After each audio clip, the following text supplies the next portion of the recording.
I want to make a correction. Last episode, I said that Hawaii and Alaska were admitted into the Union in 1956. That's incorrect. Hawaii went in as a state in August 59, and Alaska was as a state in January 59, not 56. Welcome to History with Mr. E. Today we're going to talk about JFK. This is our last section of the week. And JFK, when I say JFK, I'm talking about the President John Fitzgerald Kennedy. JFK, one of America's most popular presidents and one of the most tragic stories in American history. The light in the background is getting irritating.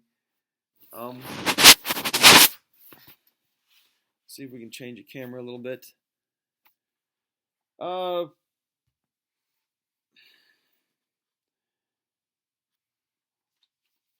The election in 1959 was Richard M. Nixon versus John Fitzgerald Kennedy. This was the first election with 4 major televised debates. We have debates all the time now during election years, but this had 4 major televised debates. And it was television that won the election in a lot of ways because John F. Kennedy, JFK, was a handsome, young, photogenic, good on TV guy, and Nixon was kind of not. He was grim looking, he was overbearing, he was dark. Kennedy was basically the sexy choice for, all these people in America like. Did you just say sexy? Yes, I said sexy. Sexy? Yes. People were attracted to JFK. He had a beautiful wife and kids, and he was just the youthful, vibrant, and better on camera than Nixon. And Nixon probably would have made a better president at the time, but he came off as angry and paranoid and old and creepy. And 70 million people watched these debates. And we chose looks over substance. Kennedy won by 118,000 votes, which is the closest race in the 20th century, and became America's first ever Catholic president. And when he got to work, he got to work. He had a lot of different foreign policy issues. First of all, Cuba had a communist revolution in 1959, and Castro took control. All the work we'd done in Cuba at the turn of the century was gone. Castro took control as a dictator. Many Cubans fled to the United States, and some are still fleeing to the United States nowadays. Cuban freedom fighters stormed a place in Cuba called the Bay of Pigs, and Kennedy had promised to back up these Cuban freedom fighters, but decided that he didn't want to start a war with Cuba and backed off of his air support, and that was not a cool move. The invasion of the Bay of Pigs failed. A lot of people lost their lives, the Cuban freedom fighters, and Kennedy looked bad because of it, like a coward. Wishy-washy. Cuba became a threat for communist attacks.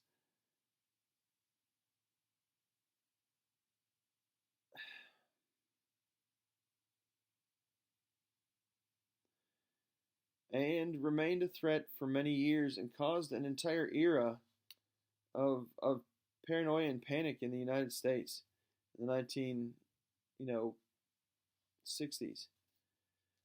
Kennedy said that he would use armed force to keep West Berlin free. So he called up 145 National Guardsmen, and because East Germans were fleeing to the West at a rate of about 4,000 people a week, And on August 13th, 1961, so okay, I was a little off in last lesson, but on August 13th, 1961, overnight, a barbed wire and concrete fence was built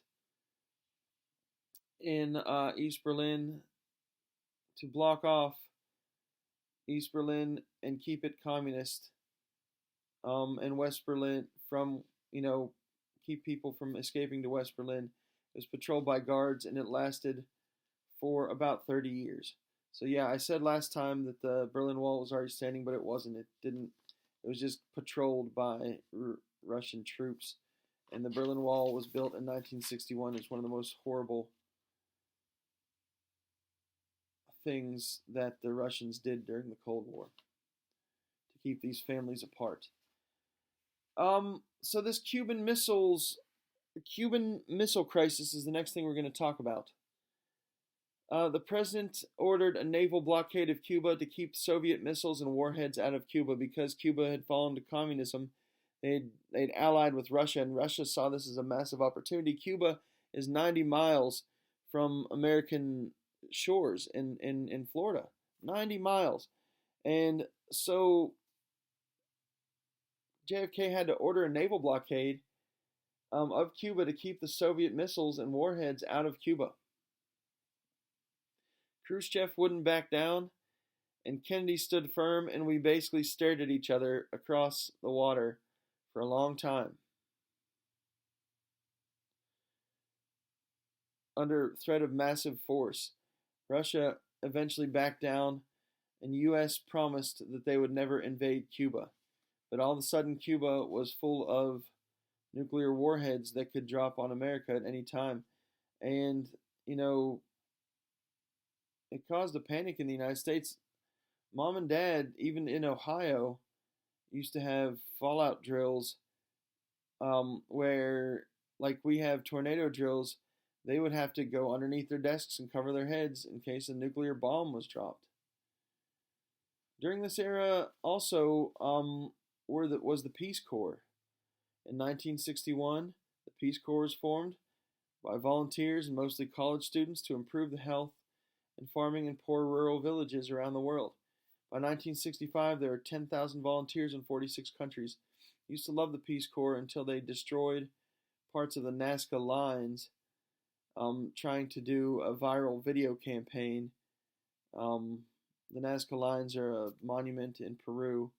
You should look them up sometime. Nazca.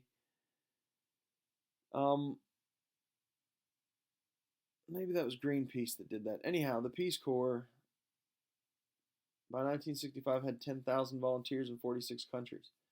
There's also the Alliance for Progress.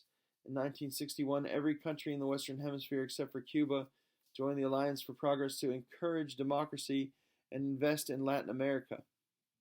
Latin America is still kind of a second world emerging nation. There's so many drugs and so much fighting and so much criminal activity that goes through there that America tried hard to support them in building them into a first world nation like we are, like Canada is, like Europe is, like, these other nations in the world, and they just resisted.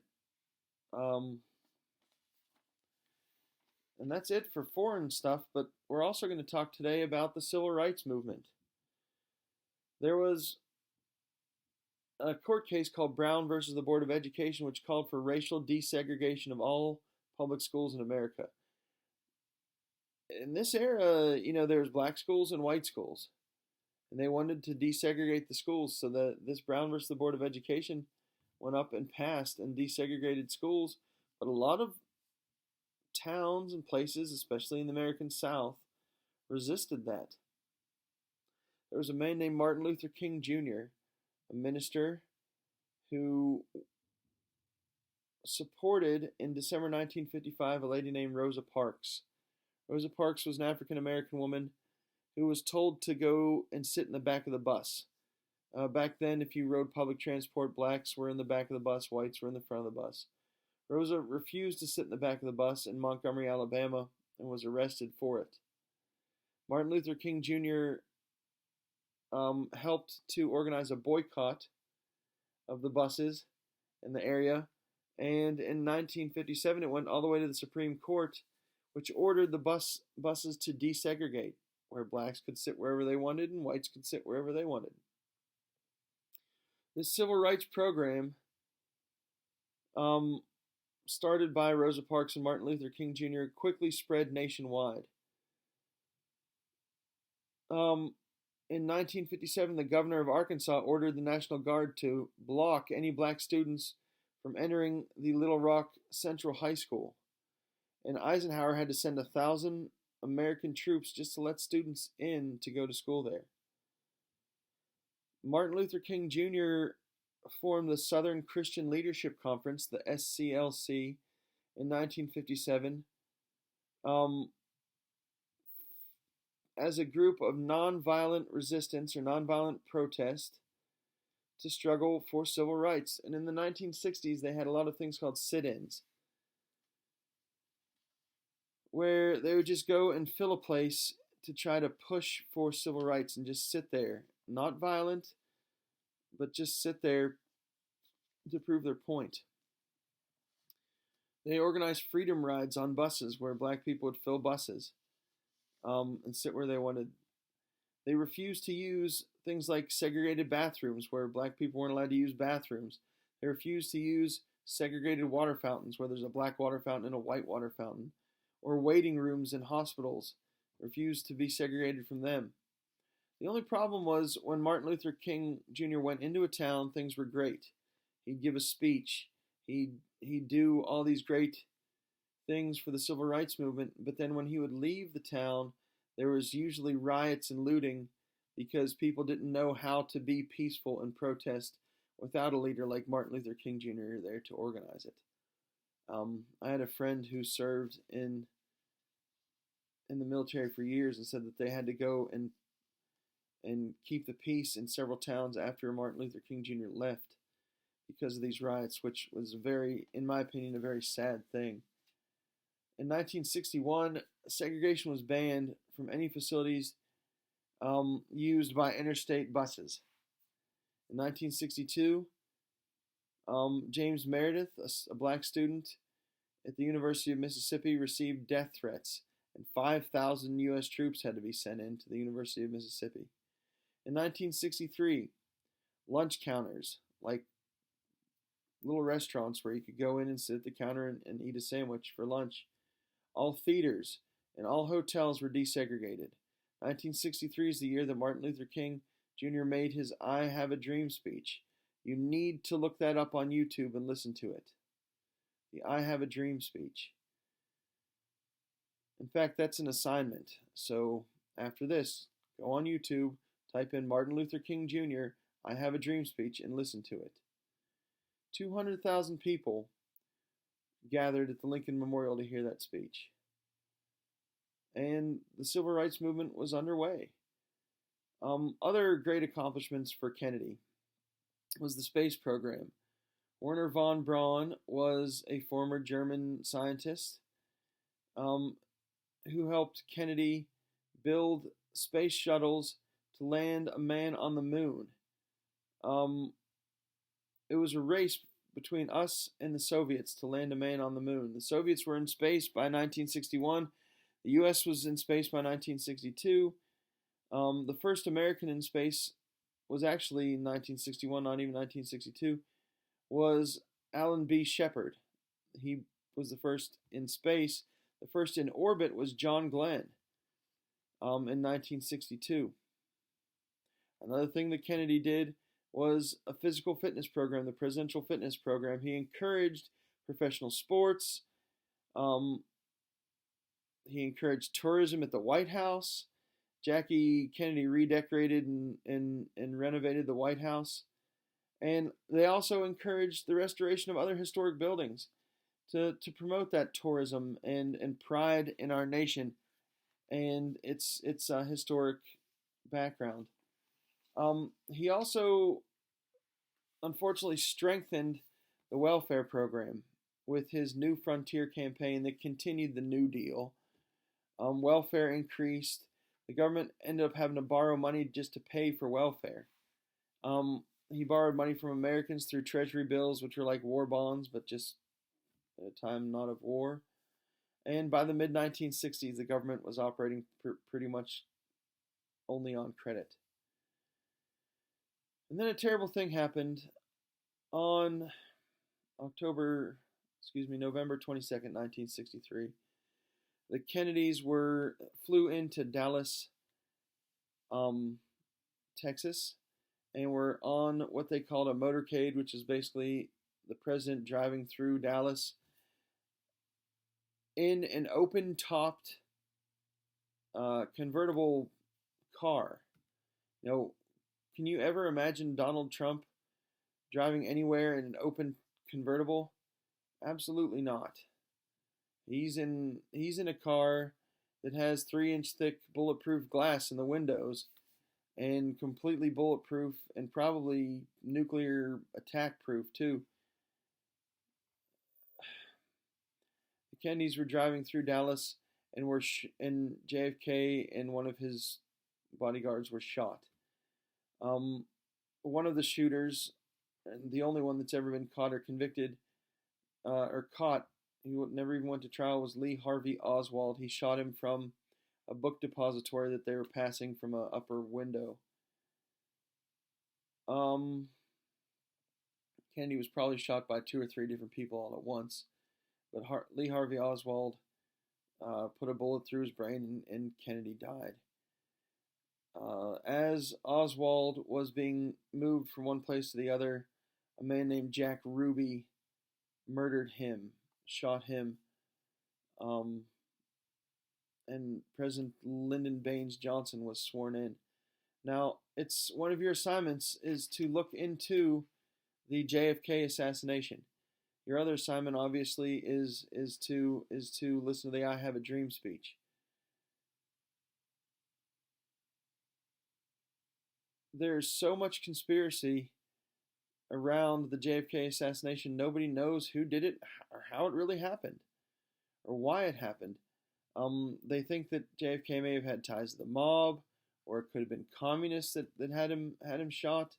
Nobody knows for certain, and the whole thing didn't come to light because Lee Harvey Oswald was murdered by Jack Ruby, and he never had a chance to confess or testify.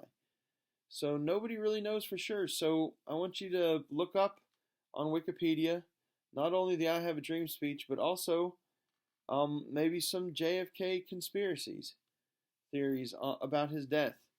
And of course, you're going to need to write a 1-page paper about either the "I Have a Dream" speech and the Civil Rights Movement or the JFK assassination. Have a good rest of the week.